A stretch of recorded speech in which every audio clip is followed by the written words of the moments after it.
ఇంతన మాకు ఒక ఫిర్యాదు వచ్చింది. గుడివాడ పట్నం 2 టౌన్ పోలీస్ స్టేషన్ పరిధిలో ఎక్స్ మినిస్టర్ కటారి ఈశ్వర్ గారు అని చెప్పి ఆయన ఇంట్లో అరౌండ్ వాళ్ళు 14 to 18 మధ్యలో ఊరు వదిలి బయటకు వెళ్ళడం, ఆ వెళ్ళిన సమయంలో వాళ్ళ ఇంట్లో చోరీ జరిగిందని చెప్పి ఇన్ఫర్మేషన్ రావడం జరిగింది.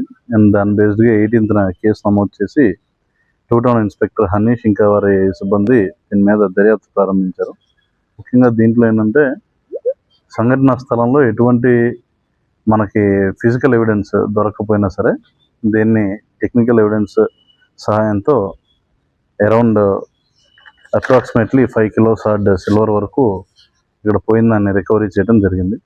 దీనిలో ఏంటంటే దొడ్లోజీ బాబు అలియాస్ రవి అనే అతను లారీ క్లీనర్గా పనిచేస్తుంటాడు. ఇతను ఎక్కువ ఈ వ్యసనాలకు జల్సాలకు అలవాటు పడిపోయి ఈ డబ్బులు సంపాదించాలనే ఉద్దేశంతో దొంగతనం వైపుకి రావడం జరిగింది.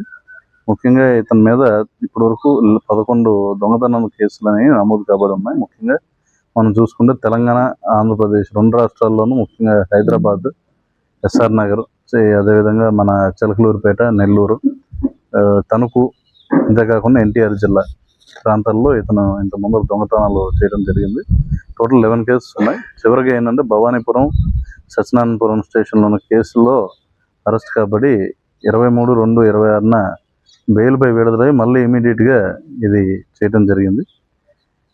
ఈ నేపథ్యంలో ఏంటంటే దొంగతనం చేయడానికి తాళం వేసిన నీళ్ళ కోసం రెక్కీ చేస్తూ ఉంటాడు. ఇతను సైకిల్స్ మీద ఇక్కడ రెక్కీ చేస్తుంటాడు. ప్రత్యేకమైన ఇంటి తాళాలు అవి పగలగొట్టని ప్రత్యేకమైన రాడ్లను తయారు చేసుకుని చుట్టుపక్కల ఎవరూ లేని సమయంలో తాళం పగలగొట్టి ఇంట్లోని బీరువాలో వెండి వస్తువులు అనేవి దొంగలించిపోవడం జరిగింది.